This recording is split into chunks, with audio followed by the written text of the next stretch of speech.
organining tuzilishi. Quloq 3 qismdan iborat: ichki quloq, o'rta quloq va tashqi quloq. Quloq suprasi va eshitish yo'llaridan iborat. Quloq suprasi tovush to'lqinlarini kuchaytiradi va eshitish yo'liga yo'naltiradi. O'rta quloq bo'shlig'ida o'zaro ketma-ket birikkan 3 ta suyakchalar bolg'acha sandoncha uzangi joylashgan. Ichki quloq yarim doiracha kanalchalar va chig'anoqdan tashkil topgan.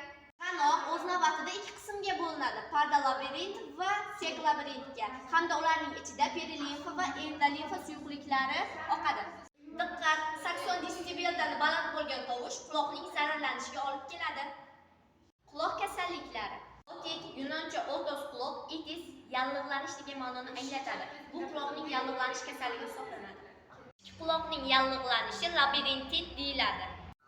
Quloq orqali biz eshitib, nutq o'rganamiz va muloqotga kirishamiz.